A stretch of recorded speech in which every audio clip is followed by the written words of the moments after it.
మాతృ నమః నమస్తేనండి. ఆ లలితా పరమేశ్వరి అమ్మవారి ఆశీస్సులు మనందరిపైన ఉండాలని సదా కోరుకుంటున్నాను. ఈరోజు దీపావళి. ఈ దీపావళి రోజున కొన్ని వాస్తు చిట్కాలతో ఆ లక్ష్మీదేవి కటాక్షాన్ని పొందడానికి గ్యారంటీ. దీపావళి వేళ లక్ష్మీదేవి అనుగ్రహం పొందాలి అంటే కొన్ని వాస్తు చిట్కాలను ఫాలో అవ్వాలి.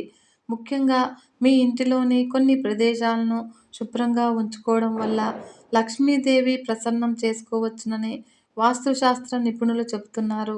ఆ విశేషాలేంటో ఇప్పుడు మనం తెలుసుకుందాము. మన ఛానల్ని ఫస్ట్ టైం చూస్తున్నట్లయితే ఈ వీడియో కనుక మీకు నచ్చినట్లయితే లైక్ చేయడం మాత్రం మర్చిపోకండి ఫ్రెండ్స్. మీరు లైక్ చేయడం వల్ల నాకు ఎంతో యూస్ఫుల్గా ఉంటుంది. మరియు మన ఛానల్ని సబ్స్క్రైబ్ చేసుకుని సపోర్ట్ చేయగలరని భావిస్తూ ఉన్నాను. దీపావళి అయిన పవిత్రమైన రోజున లక్ష్మీదేవి కటాక్షం కోసము ప్రతి ఒక్కరూ ప్రత్యేక పూజలు చేస్తారు. ఇలా చేయడం వల్ల ధనలక్ష్మి అనుగ్రహము ఖచ్చితంగా లభిస్తుందని చాలామంది నమ్ముతారు. అంతేకాదు తమ ఇంట్లో ప్రతికూల శక్తులన్నీ తొలగిపోయి ఆర్థికపరమైన విషయాల్లో ఇబ్బందులు ఉండవని విశ్వసిస్తారు. ఈ నేపథ్యంలో దీపావళి పండుగ ఈసారి నవంబర్ 10వ తేదీ నుంచి ప్రారంభమై 14వ తేదీ వరకు 5 రోజుల పాటు దేశవ్యాప్తంగా ఘనంగా జరుపుకోనున్నారు. ఇదిలా ఉండగా దీపావళి వేళ లక్ష్మీదేవి అనుగ్రహం పొందాలి అంటే కొన్ని వాస్తు చిట్కాలను ఫాలో అవ్వాలి. ముఖ్యంగా మీ ఇంట్లోని కొన్ని ప్రదేశాలను తప్పకుండా శుభ్రం చేయాలి. ఇలా చేస్తే లక్ష్మీదేవి ఆశీస్సులు ఖచ్చితంగా లభిస్తాయని పండితులు సూచిస్తున్నారు. ఈ సందర్భంగా ఆ విశేషాలేంటో ఇప్పుడు తెలుసుకుందాము. హిందూ సంప్రదాయంలో ఏ పండగ వచ్చినా ఇంటిని శుభ్రం చేయడం అనేది సర్వసాధారణము. అయితే వాస్తుశాస్త్రం ప్రకారము ఇంట్లోని కొన్ని ప్రదేశాల్లో ప్రత్యేకంగా శ్రద్ధ పెట్టి శుభ్రం చేస్తే ప్రతికూల శక్తులు తొలగిపోయి సానుకూల శక్తి ఇంట్లోకి ప్రవేశిస్తుంది. ఈ నేపథ్యంలోనే మీ ఇంట్లోని పాత బట్టలు, విరిగిన పాత్రలు, పనికిరాని పాత వస్తువులను ఇంట్లో లేకుండా చూసుకోవాలి. వీటితో పాటుగా విరిగిన విగ్రహాలు లేదా చిరిగిన దేవుని ఫోటోలను దీపావళికి ముందే నిమజ్జనం చేయాలి. మరియు ఈ దీపావళి పండుగ వేళ ప్రతి మూలలోనూ మట్టి దీపాలనే వెలిగించాలి.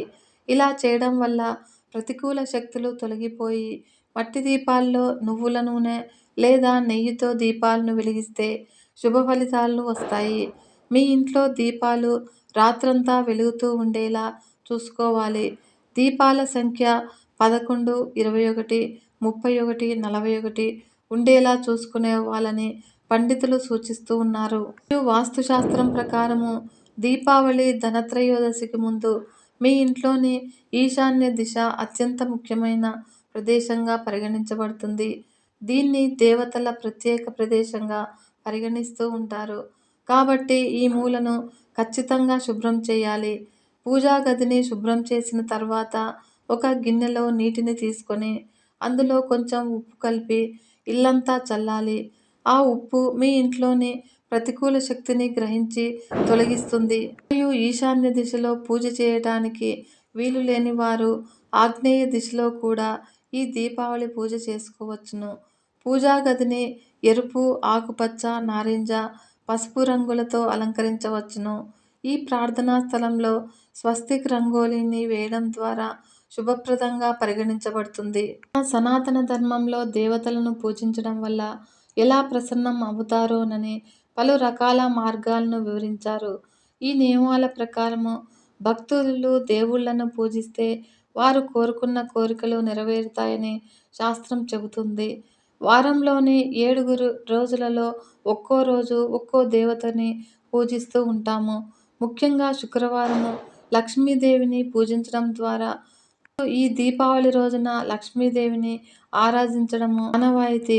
మత గ్రంథాల ప్రకారము శుభ్రంగా ఉండే ఇళ్లలో లక్ష్మీదేవి నివసిస్తుందని శాస్త్రం పేర్కొంటుంది. ఇంట్లో శుభ్రత లేకపోతే లక్ష్మీదేవి నిలవదని శాస్త్రం చెబుతుంది.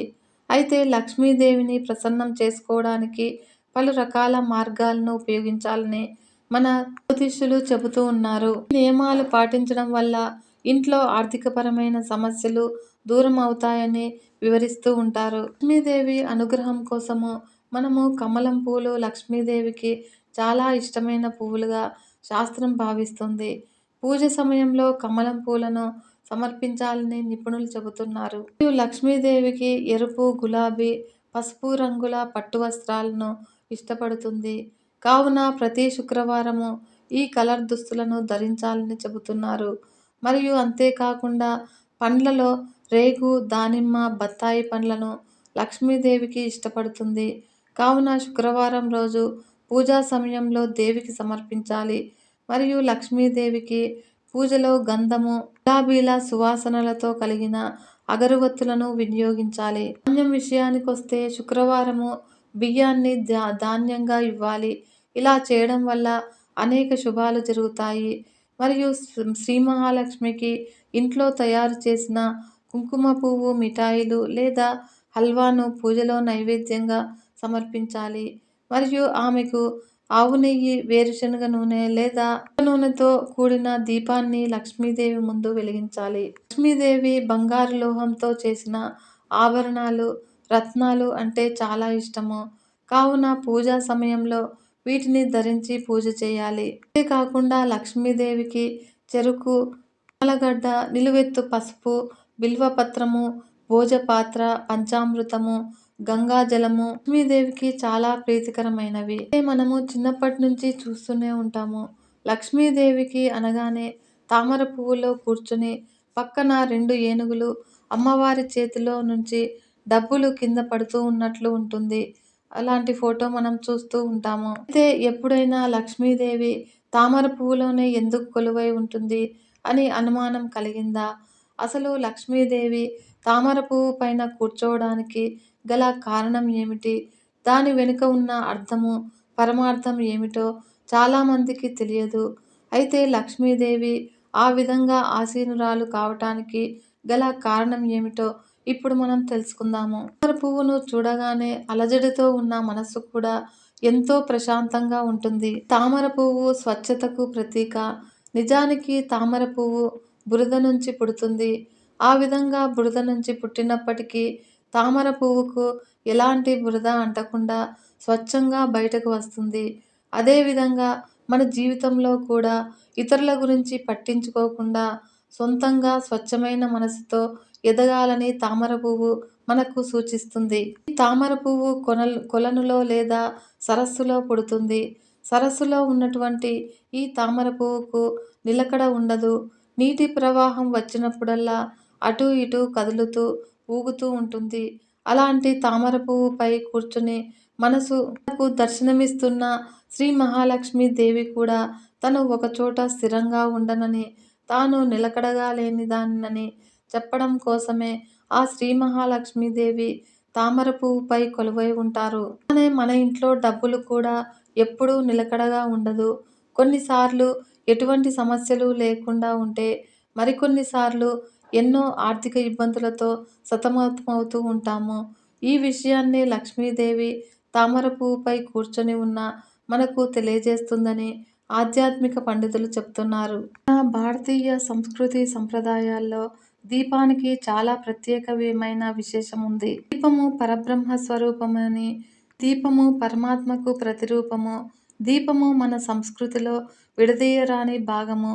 దీపము పంచభూతాత్మకమైన సృష్టికి ప్రతీకని, మట్టి ప్రమిద భూతత్వానికి, తైలము జలతత్వానికి, వత్తి ఆకాశతత్వానికి, వెలగడానికి కదలాడే గాలి వాయుతత్వానికి, జ్యోతి అగ్నితత్వానికి ప్రతీకలు. విశ్వము కాంతిమయము, కాంతి శక్తిమయము.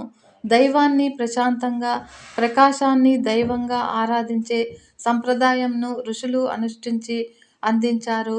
అగ్ని ముఖావై దేవ అని వేదం తెలుపుతుంది. దేవతలు అగ్నిముఖులు.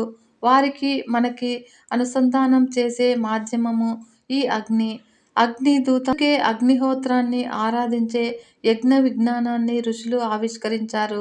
దేవతల శరీరాలు తేజోమయాలు కనుకనే తేజస్వరూపాలతో వారిని భావించి ఉపాసిస్తారు. నిత్యాగ్నిహోత్రం ద్వారా అగ్నిదేవుణ్ణి ఆవాహన చేసి యజ్ఞయాగాదుల ద్వారా అగ్నిని ఆరాధిస్తూ ఏ దేవతలకైనా హవ్యాలు అగ్ని ద్వారానే సమర్పిస్తాము. మనము ఇవ్వదలుచుకున్న ద్రవ్యాన్ని ఏ దేవత లేదా దేవుని పేరు చెప్పి స్వాహ అనగానే అగ్ని దానిని నేరుగా వారికే చేర్చేస్తాడు. దేవతలకు మనకి అనుసంధానకర్తగా అగ్ని వ్యవహరిస్తాడు. ముక్కోటి దేవతలకు వాహనంగా నిలిచే అగ్నికి సూక్ష్మరూపమే దీపము. ఆ దీపము ప్రకాశమే పరబ్రహ్మము.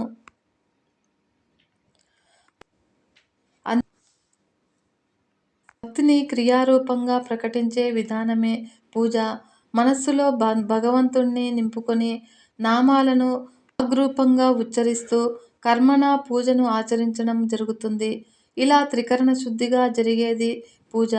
ఇలా పూజను ప్రారంభించే ముందు ఆ పరమాత్మునికి ప్రతిరూపమైన దీపాన్ని వెలిగిస్తూ దీపలక్ష్మీదేవిని ఆరాధిస్తూ ఉంటాము. అలాగే దీపారాధన సమయంలో ఈ క్రింది నమస్కరిస్తూ 3 వత్తులను తీసుకొని తైలంలో తడిపి అగ్నిని జతచేసి శుభప్రదమైన 3 లోకాల చీకట్లను పోగొట్టగలిగిన దీపాన్ని వెలిగించి పరమాత్మకు భక్తితో సమర్పిస్తూ ఉంటాము. భయంకరమైన నరకం నుండి రక్షించే ఈ దీపజ్యోతికి నమస్కరిస్తున్నాను అని ప్రతిరోజు దీపానికి నమస్కరిస్తాము. వెలిగించేది చిన్న దీపమైనా ఆశించేది ముల్లోకాల్లోనూ వెలుగులినాలని ఎంత ఉదాత్త భావన, ఎంత గొప్ప ఆలోచన! చిన్న చిన్న చర్యలతో, చిన్న ప్రార్థనలతో సర్వుల శ్రేయస్సును కోరుతూ మన బ్రతుకులను ఎలా పండించుకోవాలో, ధన్యత పొందాలో తెలియజెప్పిన మన సంస్కృతి సంప్రదాయాలకు జోహార్లు. అలాగే సర్వేజన సుఖినో భవంతు అని అనుకుంటూ ఉంటాము. అందరూ బాగుండాలి, అందులో మనము ఉంటాము. కానీ అందరికైనా నిస్వార్థ ప్రార్థన. ఇటువంటి ప్రార్థనలో ఎంత హాయిని మరియు లోకాలకు తేజస్సును ప్రసాదించే ఈ సూర్యుడు జీవుల మీద దయతో వారికి జీవాన్ని, శక్తిని ప్రసాదించడానికి తాను అస్తమిస్తూ ఆ తేజాన్ని దీపంలో మిళితం చేస్తాడట.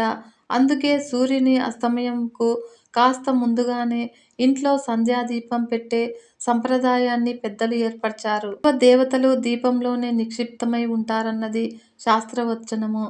కాంతిని ఐశ్వర్యంగా భావిస్తాము కనుకనే దీపంను లక్ష్మీ స్వరూపంగా కొలుస్తాము. ఉభయ సంధ్యలలో దీపారాధన లక్ష్మీప్రదం అని సామాన్యులకు తెలుసు. అందుకనే పెద్దగా పూజలు వ్రతాలు చేయని వారైనా, ఏమీ తెలియని వారైనా ధూపదీప నైవేద్యాలను తప్పక పూజలో సమర్పిస్తారు. జ్యోతిని జ్ఞానానికి ప్రతీకగా భావిస్తాము. అజ్ఞానాన్ని అంధకారంతోనూ, జ్ఞానాన్ని వెలుగుతోనూ సంకేతించడము మన భారతీయ సంస్కృతి. దీపము అంధకారాన్ని పటాపంచలు చేస్తూ సదా ఊర్ధ్వ దృష్టినే కలిగియుండడం ద్వారా అంధకారం అనే అజ్ఞానాన్ని పారద్రోలి మనస్సును అల్ప విషయాలపైకి కాక ఊర్ధ్వముఖంగా పరబ్రహ్మం వైపు మళ్లించమనే సంకేతాన్నిస్తుంది. మరియు ఆలయ ప్రాంగణంలో దీపము, వృక్షమూలం చెంత దీపము, ధ్వజస్తంభం దగ్గర దీపము, గృహంలో దేవుని మూర్తుల ముందు దీపము, ఇంటి గుమ్మం దగ్గర దీపము, తులసి కోట దగ్గర దీపము, ముగ్గుల నడుమ దీపము, పుష్పాల మధ్యన దీపము. ఇలా ఎక్కడ దీపాన్ని వెలిగించినా ఆ ప్రకాశము అసురుల శక్తుల్ని, అసుర గుణాల్ని నిలువరించి సత్యాన్ని ప్రబోధిస్తుంది. దీపకాంతుల ప్రకాశంతో అశాంతి చీకట్ల అస్తమయము, నిరాశ నిస్పృహల తిరోగమనము కాగా దైవం పట్ల భక్తి పురోగమనము, ఉల్లంఘన ఉల్లాస ఉత్సాహాల ఉత్తేజము, సత్వర ఆగమనము, అనంతరమున అంతర్యామిపై అనురక్షించి అధికమవుతాయి. లక్ష్మీ దీపము, అర్చనా దీపము, బృందావన దీపము, నందా దీపము, అఖండ దీపము, ఆకాశ దీపము అని దీపారాధనల్లో అనేక రకాలుగా ఉన్నాయి. అలాగే దీపపు సెమ్మెలను బట్టి నాగదీపము, రథదీపము, మేరుదీపము, కుంభదీపము అని కూడా వ్యవహరిస్తారు. వేదకాలంలో మత్స్య, కూర్మ, మయూర, హంస, గజ, అశ్వ, సర్ప, శంఖ, పద్మ చక్రాలతో ప్రమిదలను మట్టితో మలచి యజ్ఞయాగాదుల మంటపాల్లో వినియోగించేవారట. ఇతిహాస పురాణ యుగాల్లో వారు శిలా, సువర్ణ, రజిత, తామ్ర, కంచు, ఇత్తడి ఇత్యాది వాటితో దీపపు కుందులను తయారు చేసి వినియోగించేవారు. సాధారణంగా నిత్య దీపారాధనలో కుందిలో 4 వత్తులను జీవాత్మ, పరమాత్మలకు ప్రతిరూపంగా 2 వత్తులుగా చేసి 2 జ్యోతులుగా వెలిగిస్తారు. 3 వత్తులు ముల్లోకాలకు, త్రిగుణాలకు, త్రిసంధ్యలకు సంకేతంగా భావిస్తూ కొందరు 3 వత్తులను వెలిగిస్తారు. వారి వారి కుటుంబ ఆనవాయితీ, అలవాటును బట్టి ఈ దీపారాధన చేస్తూ ఉంటారు. సద్గతిని కలిగించడానికి దీపము ఒక సేతువు. పరమాత్మకు ప్రతీకైన దీపజ్యోతి మన ఆధ్యాత్మిక ప్రగతికి ఆలంబనంగా నిలుస్తుంది. చీకటి నుంచి వెలుగు వైపు, అమంగళం నుంచి మంగళం వైపు, అజ్ఞానం నుండి జ్ఞానం వైపు, మృత్యువు నుండి అపమృత్యు వరకు సాగాలని ప్రబోధించడమే ఈ దీపం యొక్క అంతరార్థము. అలాగే దీపజ్యోతి శారీరక, మానసిక, ఆధ్యాత్మిక వికాసానికి దోహదపడుతుంది. చీకటి తమోగుణానికి తార్కాణము. చీకటి సోమరితనము, నిద్ర, అలసత్వము, నిరాశలను పెంచి శారీరక కుంగుబాటుకు గురిచేస్తుంది. వెలుగు ఉత్సాహానికి, ఆహ్లాదానికి, క్రియాశీలతత్వానికి దోహదపడుతుంది. దీపజ్యోతిని తదేకంగా చూడటం వలన మానసిక ఏకాగ్రత వృద్ధి చెందటంతో పాటుగా తాత్విక పరిణతికి దోహదపడుతుంది.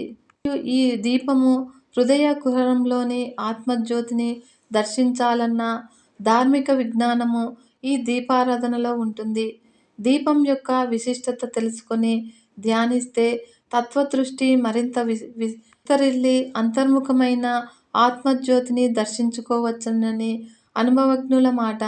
దీపజ్యోతి జ్ఞానాభ్యాసము పరమాత్మ దర్శనానికి ఒక మార్గమని శ్రీరామకృష్ణుల వారు చెప్పేవారు. కాబట్టి దీపారాధన ఓ ఆధ్యాత్మిక సాధన భాగ్యమే. శరీరమనే ప్రమిదలో నిష్ఠ అనే నూనె వేసి, వత్తి అనే బుద్ధితో జ్ఞానమనే జ్యోతిని వెలిగించి, హృదయంలో ఉన్న ఆత్మను దర్శింపజేసుకోవడానికి చేసే ప్రయత్నమే ఈ దీపారాధనలోని ఆంతర్యం అని అంటుంది ఆర్యధర్మము. దీపారాధన వలన దుష్టశక్తులు రావని, ఐశ్వర్యం కలుగుతుందని ఓ నమ్మకము. దీపమున్న చోట మరియు దీపమున్న ఇంట్లో దుష్టశక్తులు చొరబడవన్నట్లు దేహమనే ఇంట్లో ప్రకాశిస్తున్న ఆత్మజ్యోతిని ధ్యానించినప్పుడు మనస్సులోని కామ, క్రోధ, లోభ, మదమత్సర్యాలనే దుష్టశక్తులు ప్రవేశించలేవు. అలాగే దీపజ్యోతిలోని 3 రంగులు సత్వ, రజో, తమో గుణాలను సూచిస్తుంది.